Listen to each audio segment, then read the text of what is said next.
daawwattoota keenya kun Barrikoo Entertainmentidha. Har'a qabsoo stuudiyootti argamna. Stuudiyoo artistii keenya jaalatamaa artistii Dinqisaa Dabalaa. Abbaa ogummaa hedduuti. Egaa Dinqisaan weellisaadha, walaleessaa fi yeedaleessaadha. Akkasumallee qindeessaa muuziqaati. Hojiilee kana hunda hojjechuun akkamiin hin ulfaatu? Hojii kana hunda hojjechuun egaa xiqqoon ulfaata baay'ee. Garuu namni waanuma danda'u waan kennaa isaatiin uummata isaa tajaajiluu qaba. Waan keessa isaa jiru waan ittiin uummata isaa bu'aa buusuu qabuun uummata isaa tajaajiluu qaba waan jedhuuf egaa otuma ulfaatuu dandeenyee yeroo baay'ee fudhata. Hojii namaa biratti yeedaloo hojjechuun ofii kootii kan namaas qindeessaa kan namaa hojjechaa kan koo hojjechuu yeedaloo walaloo akkasumallee muuziqaa hojjechuun inni ulfaata garuu haga danda'ame waan dandeettii ofiitiin waan danda'aniin waan ittiin uummata kan fayyaduu danda'aniin uummata kana fayyaduu wayyaa waan jedhu yaadeen egaa tu ulfaatu hojjechaa irraa jechuudha. Artisti Dinqisaa Dabalaa akkuma beekamu hojiilee muuziqaa artistoota Oromoo hedduu qindeessuun beekamta. Lubbuu isaa maaruuti albamii artistii keenya Hacaaluu Hundeessaa malmalisaa kan jedhu irratti hirmaattee turte. Mee chaalenjii yeroo san ture maal fakkaata?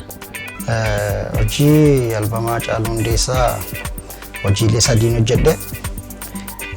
Sirboota sadiin qindeesse jechuudha. Yeroo sana chaalenjii guddaatu ture.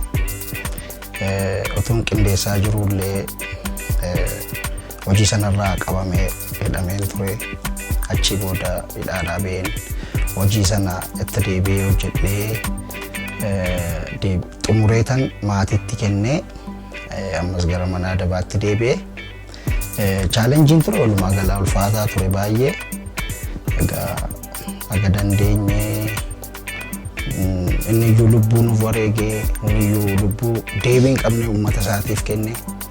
Nuti immoo waan kana hojjennee isaaf gumaachuun uummata keenyaaf gumaachuun nuuf chaalenjiin kun akka chaalenjiitti iyyuu hin ilaalani. Maaliif waan inni nuuf ta'e gaafa yaadu chaalenjiin kun natti mul'atu. Kanaaf chaalenjiin jiran turaniiru garuu chaalenjoota sana hunduma bira dabarree hojjennee uummata isaaf innis waan inni uummata isaatiif jedhee nu biratti seene sana uummata isaa akka qaqqabu gooneerra hojiilee sadiin hojjedhe achi keessaa ta'e.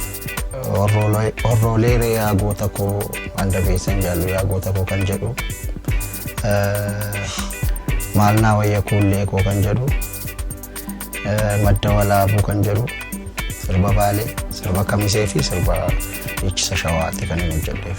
Akkuma beekamu muuziqaa kee qeenxee viidiyoo kilippii dabalatee Caaltuu Kumaayee kan jedhu erga gadhiistee baay'een turre. Hojiin muuziqaa kun uummata biratti fudhatama argateera. Yaadni uummati si kenne maal fakkaata ture? Ati akkamitti fudhatte? Yaadni naa kenname gaariidha baay'ee garuu mana tokko keessa ta'e kan naan jedhudha. Egaa kun waan beekamaadha waan biyya keenya keessa jirudha waan dhokataa miti waan uummati hundi beeku waan ta'eef haalli naannoo nuti hojjechuuf deemuu yaallee gaarii waan hin taaneef dhiifne. Sirba koo Caaltuu Kumaa jedhu sana kanaan dura na jalaati hatameetu kan YouTube irratti na jalaa gadhiifame otoon kilippiin hojjetin na jalaa hatamee gadhiifame. Isa booda deebi'eetan akka haaraatti muuziqaa isaas deebi'ee waa tokko tokko fooyyessee deebi'ee hojjedhe.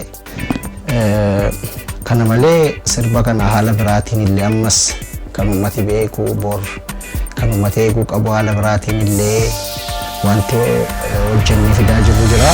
Barrikoo Entertainment. Dinqisaan albeema isaa haaraa hojjetee xumureera jedhama. Akkasuma weelluuwwan 40 ol hojjettee of harkaa qabda jedhama. Hagam dhugaadha. Akkana taanaan maaliif albeema kee haaraa hojjettee uummata biraan ga'uu dadhabde maaltu si daangesse? Ani sirboota hedduu dalagaa of harkaa qaba. Kanaan durallee miidiyoota tokko tokko irratti kanan dubbadhee jira akkan albama qopheessaa jiru. Ani albama qopheessee yeroon itti albama koo eebbisuu yaadaa jiruttidha kan koronaan dhufee namni walitti qabamuu hin danda'amu jedhamee kan na jalaa hafe irra guddaasaa. Ergasii sanii teenya sirboota baay'ee dalagee haaraatti dabalaatan jira. Kanaaf ammas gara boodaatti ittiin jira hojjedhee qopheeffadheera. Uummata kootiin nan ga'a yoo Rabbi jedhee yoo Rabbi nu gargaare hojii marran jira sirboota hedduus xumuradhee jira. Sirbi kee Caaltuu Kumaayee dhaggeeffatamee daawwatamee utuu hin xumuramin amma immoo sirba qeenxee viidiyoo kiliipiin uummata keenya biraan ga'uuf deemta jedhama. Hagam dhugaadha? Sirba qeenxee tokko qopheessee jira yeroo dhiyootti kan gadhiifamu. Sirba kana kan naaf kenne Walaloosii Yeedaloosii Sangee ta'uuni. Yeroo ammaa nama baay'ee jabaa nama baay'ee aartii Oromoof gumaacha guddaa gumaachaa jirudha. Nama baay'ee kabajuuf jaalladhudha. Sirba kana safunaa kennee sirba kana muuziqaallee hojjedheeraanis sirba kana bareedaatti xumuraa jira. Yeroo dhiyootti qabadhee dhufuudhaaf uummata kootiif jabaa uummata koodhaan jechuudhaaf qophaa'een jira. Egaa uummatis akka si'aayinaan na eeguu abdiin uummata koorraa qaba. Sirba haaraa amma hojjetamee as ba'aa jiru kanarratti eenyufaatu hirmaate? Hawaasni kun immoo karaa maaliin haa eeggatu sirbicha? Sirba koo haaraa kana kan wajjiniin hojjetaa jiru entertainmentii haaraa amma reefu banamee jiru Barrikoo Entertainment jedhama. Kan wajjin hojjetaa jirru uummata achirratti akka eegu entertainmentii kan akka jajjabeessu. Maaliif entertainmentoonni yeroo baay'atan aartii keenyaaf gaariidha. Jajjabina aartii keenyaatiif guddina aartii keenyaaf baay'ee gaarii waan ta'eef ammas entertainmentii haaraa Barrikoo jedhu kana uummati keenya subscribe godhee follow godhee akka hordofu hojiilee haaraa yeroo dhiyootti hedduminaan qabannee achirratti isin argamna. Entertainmentoota biraa wajjin isin hojjennaa. Aartii keenya waliin taanee guddifnan jedha uummati keenya kana beekee Barrikoo Entertainmentii subscribe follow godhee akka irratti nu eegu asumaan dhaamsa dabarfadhaa ulfaadhaa.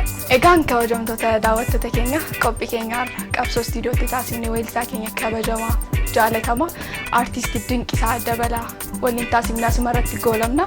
Sirba isaa haaraa miidhagee dhufaa jiru kana karaa Barrikoo Entertainment eeggadhaa. Agatti nagaan tura. Barrikoo Entertainment.